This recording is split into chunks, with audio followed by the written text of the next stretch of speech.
के रूप में आगे प्रकट हो गए। ध्रुव जी ने देखा कि जैसा स्वरूप हम अंदर देख रहे हैं वैसा स्वरूप ये सामने जब नेत्र खोले तो परमात्मा खड़े, नारायण खड़े हैं। नारायण विष्णु भगवान जो है ध्रुव को देख रहे हैं और ध्रुव जो है भगवान को देख रहे हैं। 5 मिनट तक देखे, 10 मिनट तक देखे, 15 मिनट, 20 मिनट, आधा घंटा, 45 मिनट हो गया, केवल देख रहे हैं दोनों लोग। न भगवान बोल रहे हैं न ध्रुव बोल रहे हैं। भगवान कह रहे हैं कि मैं यहाँ सामने खड़ा हूँ और इसको कुछ मांगना चाहिए, तो ये कुछ मांग नहीं रहा है। और ध्रुव जी कह रहे हैं कि हमको बोलने ही नहीं आता तो हम बोलेंगे क्या, हम मांगेंगे क्या। ये दो बात चल रही है सबके मन में।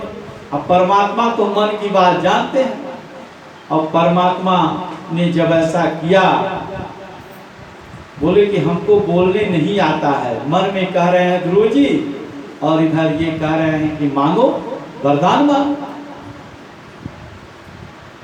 बोले कि मन में तो अपने शंख को ध्रुव जी के कपोल पे अर्थात गाल पे लगाया और पूरे शास्त्र ऋग्वेद, यजुर्वेद, सामवेद, अथर्ववेद जितने शास्त्र उपनिषद सबका ज्ञान उनको प्राप्त हो गया।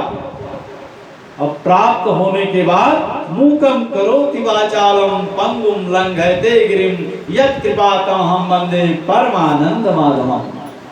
भगवान ने कहा कि मांगो। उन्होंने कहा कि मुझे कुछ नहीं चाहिए, आपका दर्शन कर लिया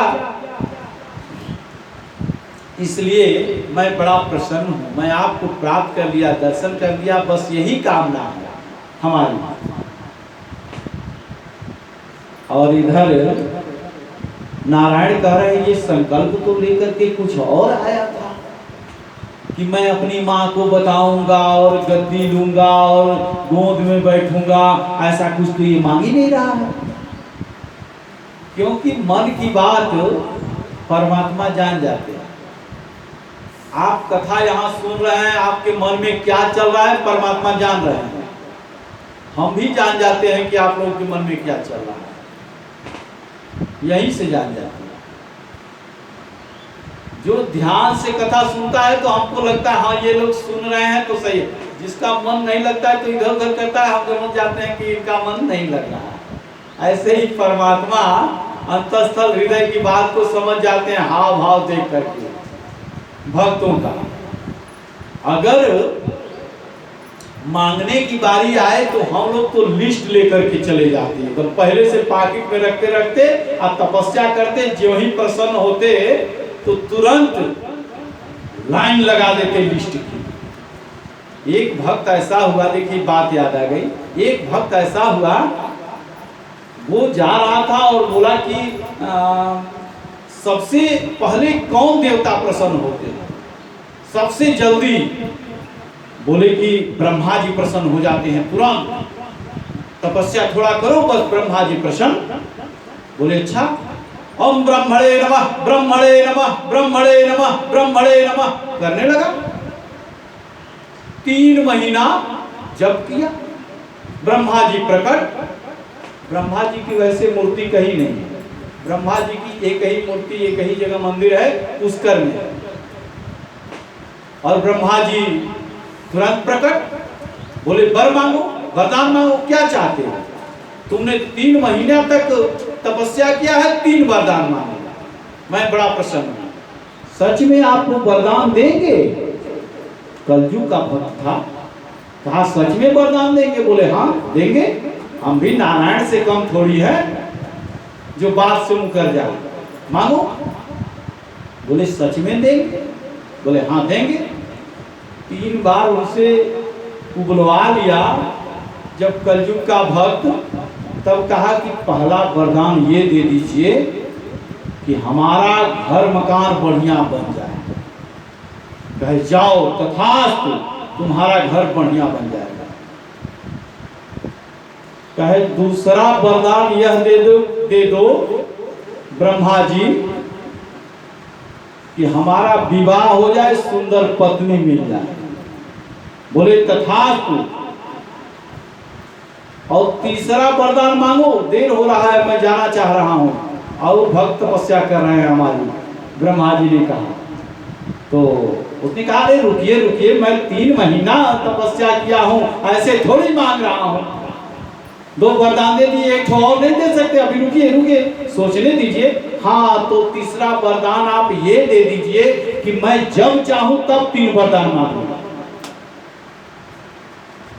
बोले तथास्तु। चले गए ब्रह्मा जी। अब तो महाराज जोर की बारिश आई, मकान का जो डिस्टेम्पर वगैरह लगा था सब धुल गया, रूखा सूखा हो गया। पत्नी थी, पत्नी को जुखाम सर्दी सब हो गया, दर्द दवाई। कहे ब्रह्मा जी कौने दिन काम है, अब बरदनवा 3 दिन तो बकिए बा। बोले ब्रह्मदेव ब्रह्मदेव, ब्रह्मदेव प्रकट। बोले हाँ भक्त बताओ। बोले पूरा डिस्टेम्पर धुल गया, पहला वरदान दे दीजिए, फिर से चमाचम चमकने लगे। बोले तथास्तु। बोले मेरी पत्नी को जुखाम सर्दी बुखार हो गया, मैं डॉक्टर के पास नहीं जाऊंगा, इसको ठीक करो। बोले तथास्तु, ठीक हो गए। क्या तीसरा वरदान मांगो, जाए हम फट से। बोले कि तीसरा वरदान यह दे दो कि जब चाहे 3 वरदान मांग लो। बोले कि हाँ, तो बड़ा बुरा फंसा दिया ये जो है हमको। अरे आप ऐसा सोच रहे हैं जैसे लग रहा है कि हमने कोई आप पे वो कर दिया है। अरे तपस्या किए हैं भाई, 3 महीने तक किए हैं, ऐसे थोड़ी मांग रहे हैं, खैरात में मांग रहे हैं क्या है आपसे। बोले जाओ तथास्तु, कह करके ब्रह्मा जी चले गए। अब तो कुछ दिन बाद बाढ़ आ गया, उसका महल वहल सब बहने लगा, पत्नी भी बुजुर्ग हो गई। ब्रह्मदेव ब्रह्मदेव ब्रह्मदेव, उसका भी, वो भी बुजुर्ग हो गया था, नाक पे मक्खी बैठ गई थी उसके। बोला ब्रह्मदेव ब्रह्मदेव, ब्रह्मदेव प्रकट। हाँ बताओ क्या बात है। बोले नाक पे मक्खी बैठी है, आपको दिख नहीं रहा है, इसको हटाइए जल्दी। उसने कहा कि अच्छा ठीक है, हटा दिए। कहे दूसरा,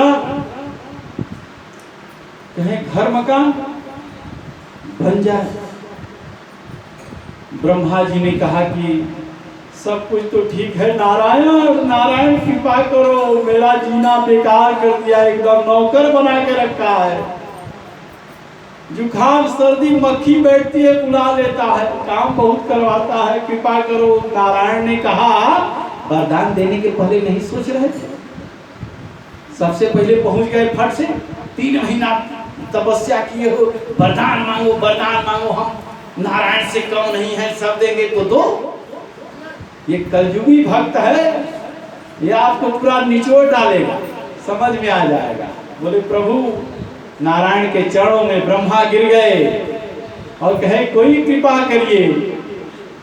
उन्होंने माया को भेजा, बुद्धि पलटी और तीसरे वरदान में घर मकान बोले बन जाए, हम स्वस्थ हो जाएं, और वे तीसरा वरदान दे के जाइए। रुकिए रुकिए, तब तक मति को भगवान नारायण ने फेर दिया। उसने कहा कि हमारी मुक्ति हो जाए, हमको परमात्मा की प्राप्ति हो जाए। कहे तथास्तु तथास्तु तथास्तु, भागे।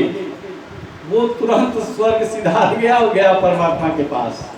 तो ऐसे कलयुगी भक्त हैं।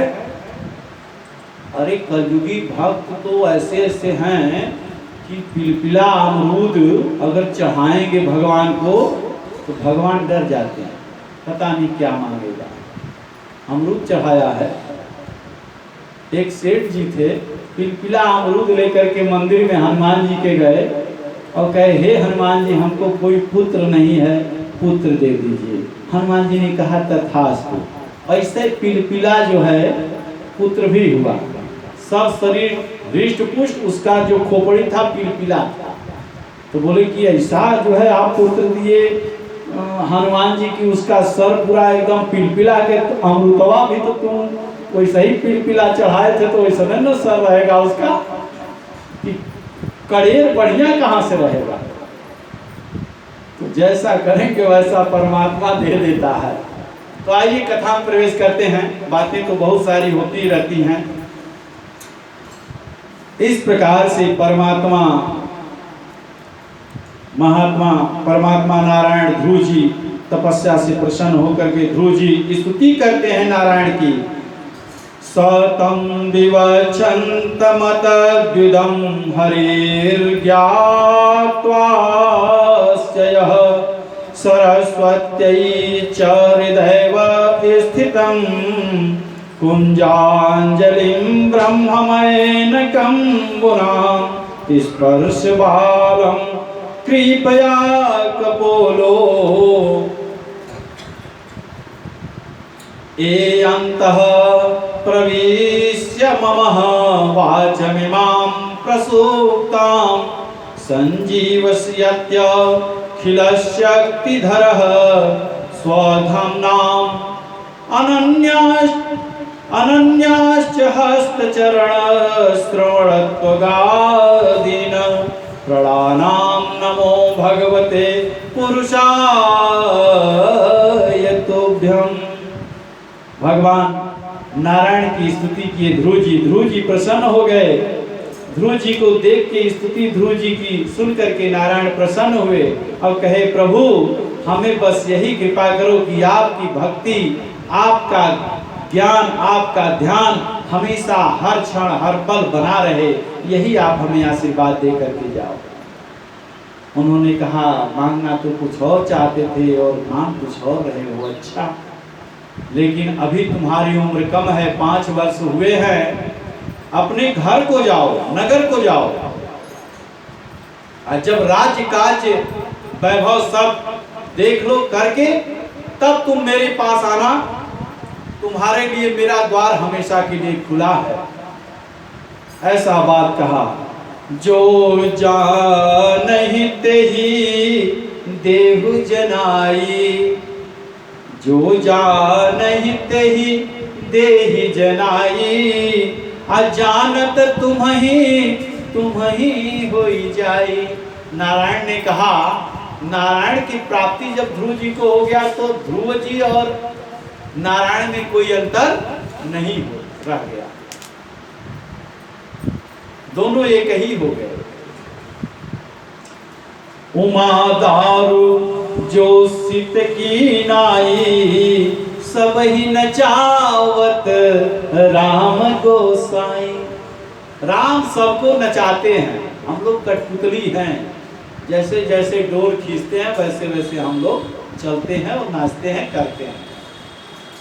माया दीपक नर पतंग भ्रम भ्रम इमाम पड़ंग, कहें कबीर गुरु ज्ञान थे एक याद हो रंग। ये माया रूपी संसार में ये जो दिखावा है ये दीपक के समान है, जो देख करके हमारी आंखें खुली की खुली रह जाती हैं। अरे वाह इतना सुंदर ये घर, ये ऐसे वो, ये सब देख करके धन दौलत हम लोग परेशान हो जाते हैं एकदम, अरे हमारे पास भी हो जाता है। तो वो क्या है, दीपक के समान है। ये सब भगवान की माया है। नर क्या है, पतंगे के समान है। जैसे दीपक जलाओ, फतिंगा जितने रहेंगे सब उसके इर्द गिर्द घूमने लगेंगे, बस सबसे बढ़िया यही भोजन है, इसके अलावा कोई है ही नहीं है। बड़ा लाल लाल जोत निकल रहा है, यही खाने वाला है। आते हैं और उसी के चक्कर में गिर के मर जाते हैं। तो माया दीपक नर पतंग, भ्रम भ्रम एवं पड़ंग, कहें कबीर गुरु ज्ञान थे एक याद हो रंग। कोई बिरला ही होता है 100 में 2 ही 5-10 लोग जो कि परमात्मा को प्राप्त कर पाते हैं, परमात्मा का ध्यान कर पाते हैं, परमात्मा का संकीर्तन कर पाते हैं। बाकी सब यही नाच गा करके रह जाते हैं। लाली मेरे लाल की जित देखो तित लाल, लाली देखन मैं गई, मैं भी हो गई लाल। लाली, अच्छा इसमें कौन अलंकार रहेगा? आप लोग पढ़े हैं ना? लाली देखन मैं गई, मैं भी हो गई लाल। हाँ, अलंकार भी है इसमें। लाल चेहरा है नहीं फिर लाल किसके, ये भी यमक अलंकार है क्या? कौन अलंकार है? अलंकार बताया करिए आप लोग। यमक अलंकार है जब दो शब्द, जब एक ही शब्द दो बार आवे और उसके अर्थ अलग अलग हो तो वह यमक अलंकार होता है ना? अनुप्रास अलंकार किसे कहते हैं? अनुप्रास अलंकार जब एक ही शब्द कई बार आवे और उसके अर्थ अलग अलग हो। हाँ, जब एक कैसे है जो है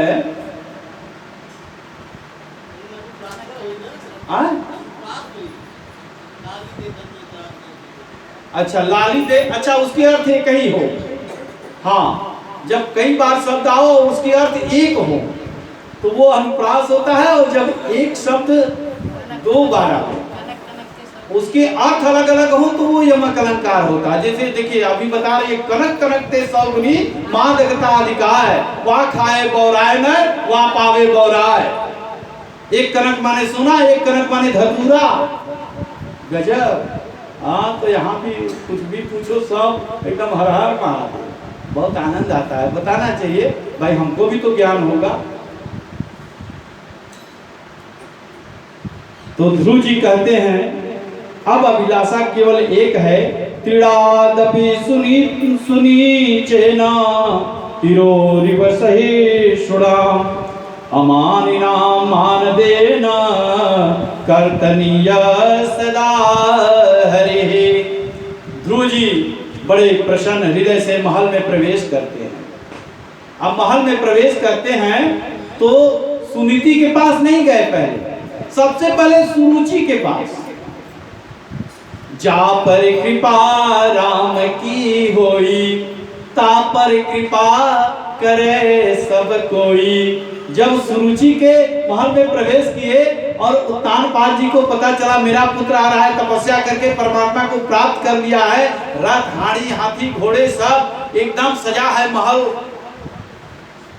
और ध्रुव जी आ रहे हैं, सबके स्वागत में सब खड़े हैं। सुरुचि पीछे खड़ी है और उत्तानपाद जी आगे स्वागत में खड़े हैं। मेरा पुत्र आ रहा है, उत्तम खड़ा है।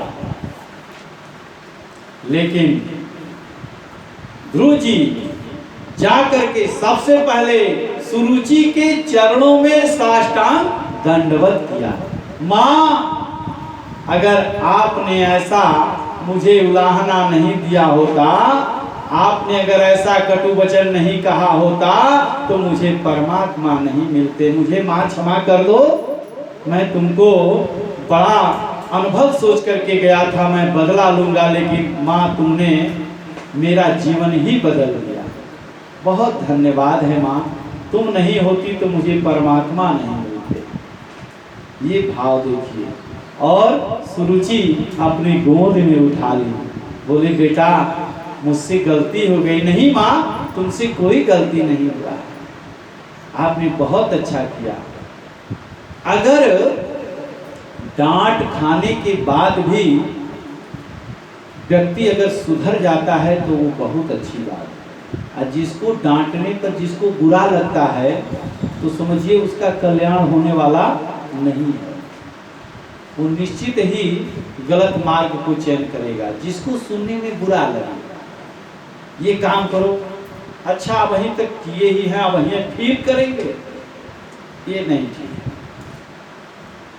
जितनी बार अगर आपको आदेश दिया जाए जो काम करने के लिए करो, क्योंकि कर्म नैवाधिकारस्तु मा फलेषु कदाचन, फल की इच्छा छोड़ो, ऐसा लिखा है। ऐसा लिखा है कि कर्म नैवाधिकारस्तु मा फलेषु कदाचन, फल की इच्छा छोड़ो, केवल कर्म करो, फल तो मिल जाएगा। भगवान की इच्छा होगी देंगे, लेकिन हम लोग जब कर्म करते हैं तो फल पहले, ये काम हो जाएगा तब, इसी के लिए कर रहे हैं, फल पहले। तो कर्म करो, फल की इच्छा मत करो। इस प्रकार से भगवान ध्रुव जी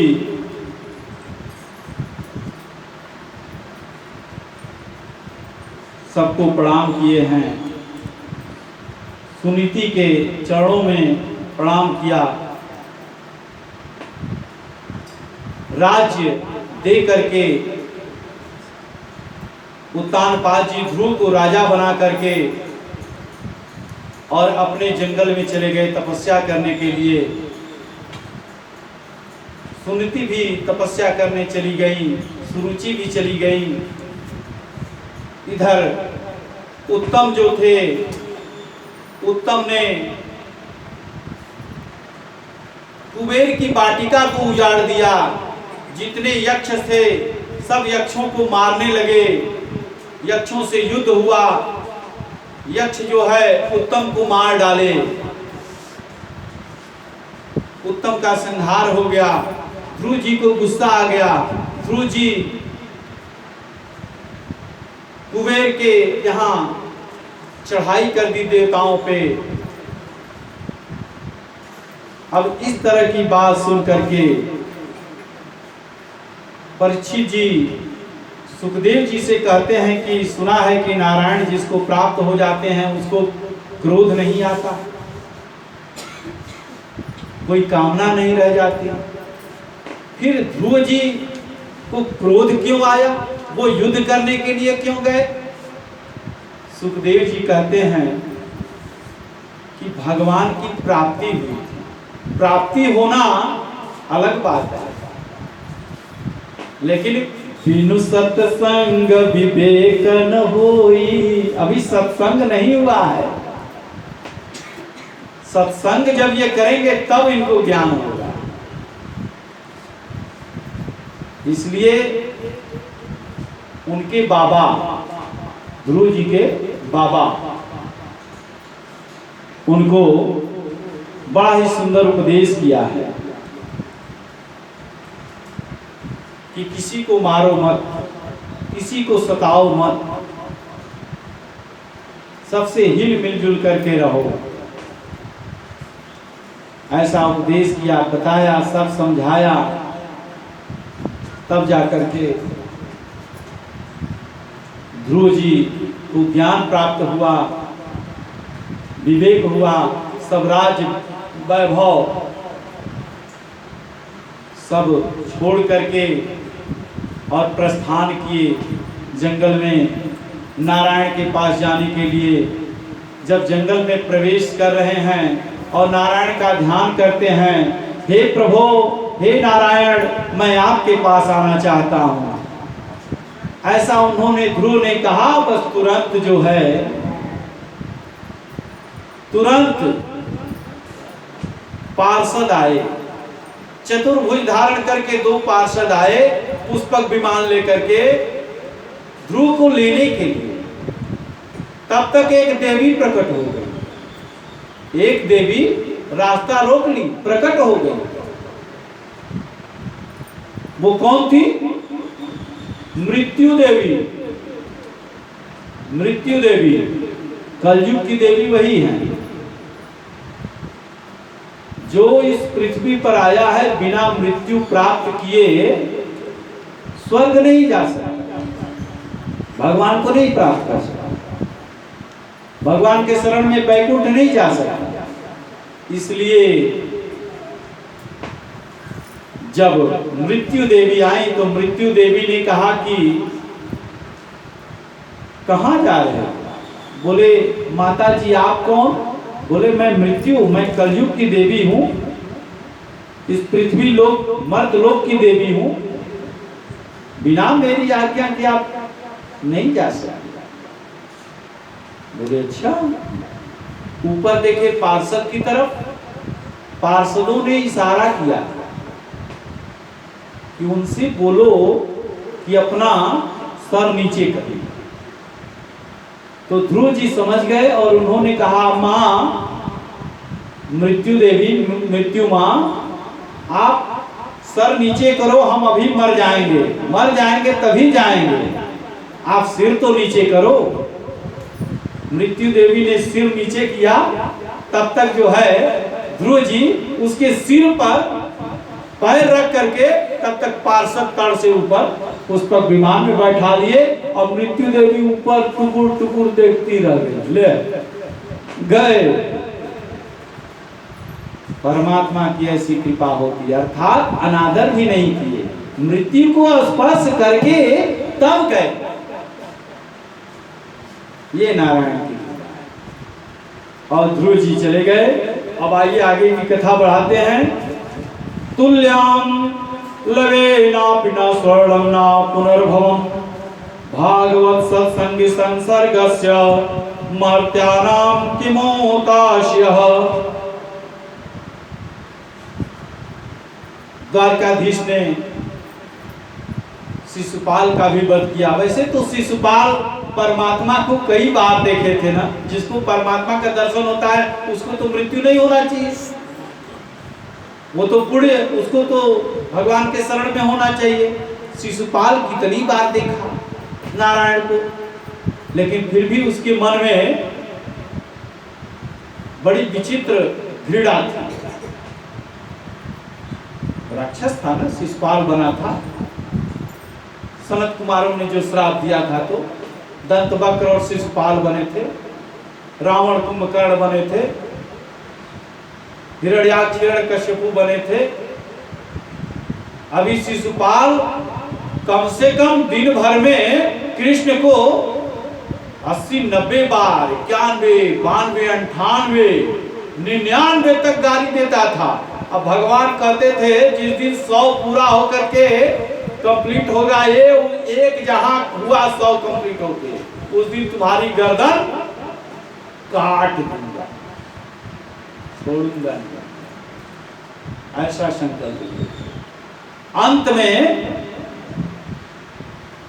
जब शांति दूत बन करके बैठे थे और पक्ष में बात कर रहे थे कि 5 गांव दे दो और ये लोग उसी में गुजर बसर कर लेंगे, बोले कि ये कहाँ के द्वारिकाधीश, ये माखन चोर और जो है राजा बने हैं द्वारिका के देश, इनको ऊंचा सिंहासन, ऐसा ऐसा गाली, इतना गाली दिए पूरी प्रजा के बीच में शिशुपाल ने।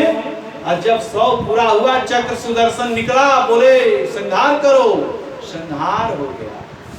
और जब संहार हो गया तो उसका जब प्राण निकला, उसका प्राण जो है भगवान कृष्ण के चरण में जाकर के समाहित हो गया।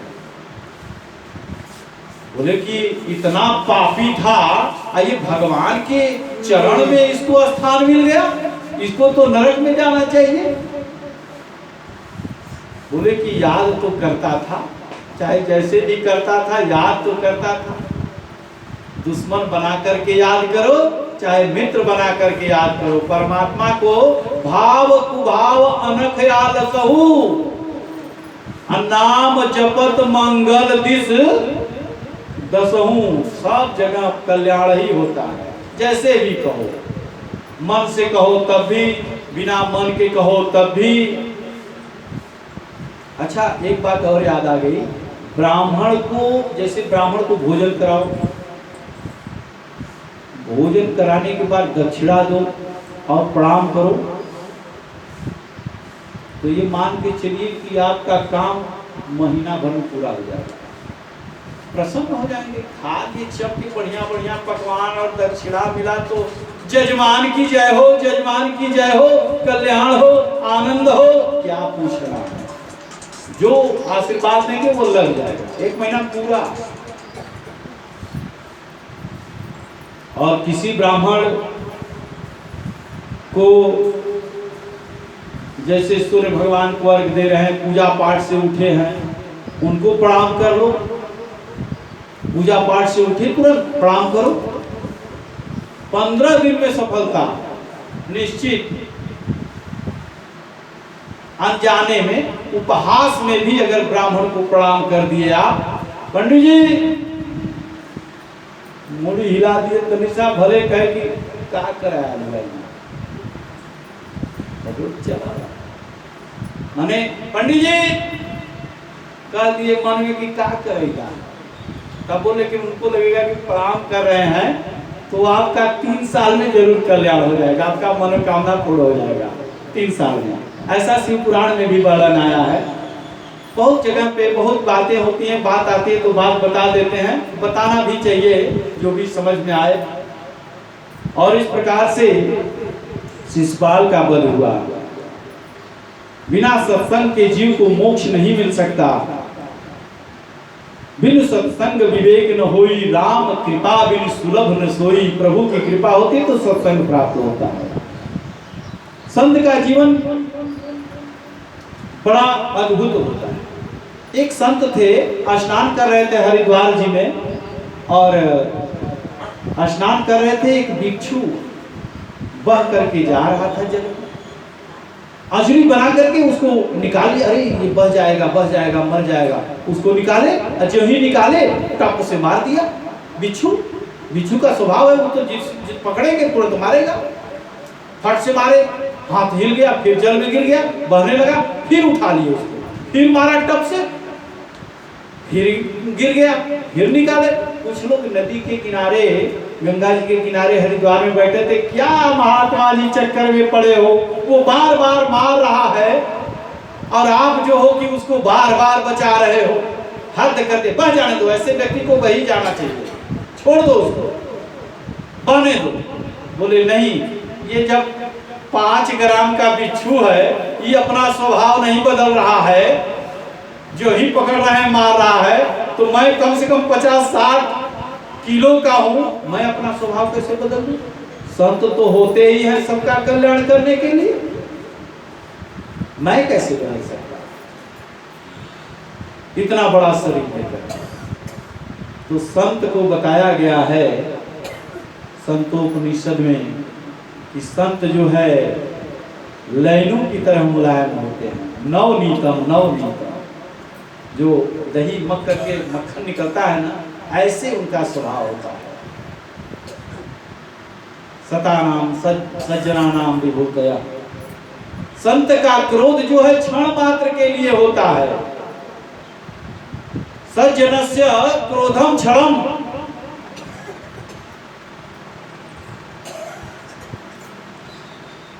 क्षण मात्र के लिए सज्जन जो है साधु क्रोध करते हैं। दुर्जनस्य प्रहरद्वयम्।